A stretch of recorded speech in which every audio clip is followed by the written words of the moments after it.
Les grands détenteurs de capitaux qui depuis de nombreuses années sont à la tête d'une mafia veulent former un nouvel ordre mondial. Ce modèle affairiste, alléguant la défaite de la démocratie, s'est mis en rapport avec les pantins politiques pour nous faire glisser vers l'esclavagisme légal. Certes, nous sommes submergés par la force financière, le contrôle de la monnaie et des lois par l'ennemi. Infiniment plus que leur nombre, ce sont leurs paradis fiscaux, leur amoralité, leur tactique du droit des affaires nationaux et internationaux qui nous font reculer. Ce sont les dettes, les trusts, la tactique du choc qui ont surpris nos citoyens au point de les amener là où ils en sont aujourd'hui. Mais le dernier mot est-il dit? L'espérance doit-elle disparaître?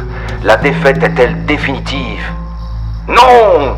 Croyez-moi, moi qui vous parle en connaissance de cause et qui vous dit que rien n'est perdu pour tout le monde. Les mêmes moyens qui nous ont vaincus peuvent faire venir un jour la victoire. Car vous, locataires de cette terre, n'êtes pas seuls. Nous ne sommes pas seuls. Nous avons une vaste humanité derrière nous.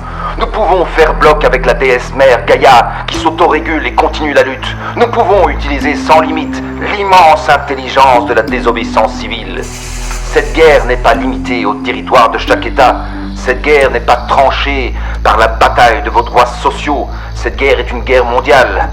Toutes les fautes, tous les retards, toutes les souffrances n'empêchent pas qu'il y a dans l'univers tous les moyens pour écraser un jour nos ennemis.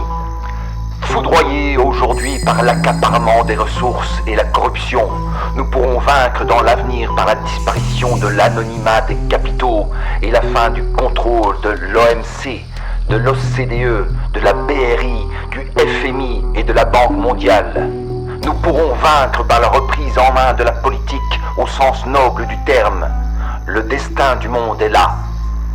Moi, Général de Gaulle 2.0, actuellement au virtuel, j'invite tous les humains qui se trouvent coincés en idiocratie et qui voudraient en sortir avec leur gilet jaune ou sans leur gilet jaune. J'invite tous ceux qui veulent vraiment un nouveau départ, un satyagraha, chemin de la vérité, à se mettre en rapport avec tous mes mois, tous les mois.